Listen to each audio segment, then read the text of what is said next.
Good morning, KASM listeners. This is Ryan Rothstein, the Wildlife Habitat Specialist with the Stearns County Soil and Water Conservation District, and I'm here with your weekly conservation report.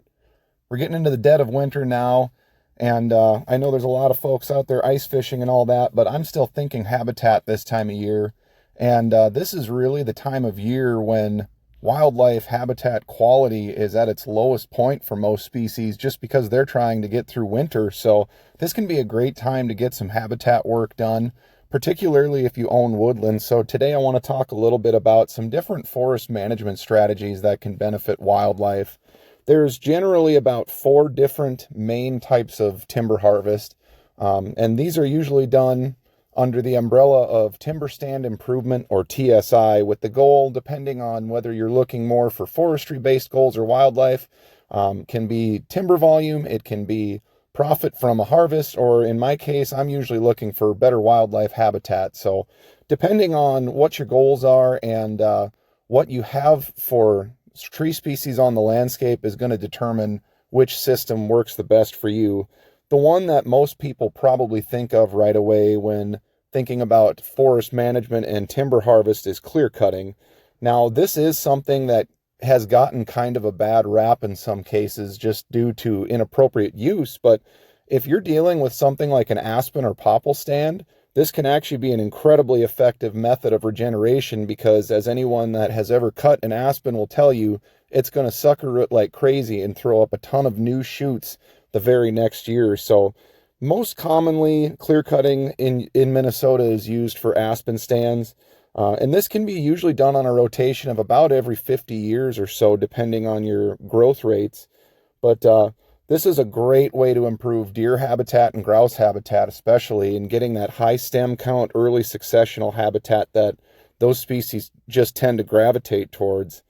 Another method of harvest that I've used quite a bit, and this applies especially if you have good oak woods, is considered a seed tree harvest. So what this means is that if you have mature oaks, if you have a good stand with some trees that have real nice crowns, mature oaks, they're good acorn producing trees.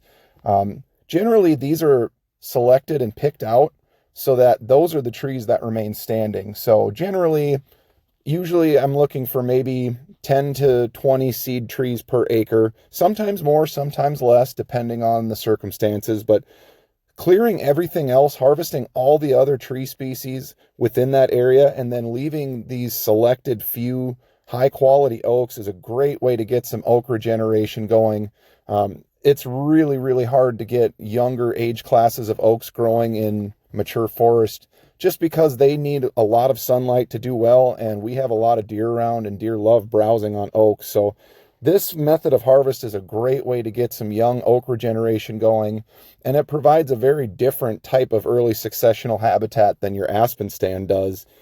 Another method of harvest that's kind of similar is considered a shelterwood harvest. So this is generally where small groups of trees would be harvested. You're picking out certain areas or certain species that you want to remain, and you're essentially clearing around those. This can actually provide a really diverse woodland species-wise. It can promote a lot of diversity with the trees that regenerate, with some of the native shrubs that regenerate. This one is a pretty popular one for songbird habitat, actually, just in terms of creating and then maintaining some of that habitat that certain forest songbirds need. And then finally, the last one I want to talk about is a selection system. So this is generally considered an uneven aged management system. Essentially, you can think of it like a wheel, and imagine if there's spokes on a wheel, it would just be every 5, 10, 20 years going around in the pie shape, harvesting a new area.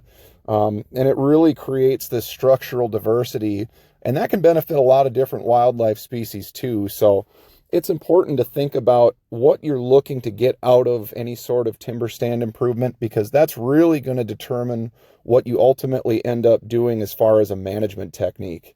In addition to doing timber stand improvement, this time of year can be a great time to get after some of those invasive species like buckthorn and tatari and honeysuckle.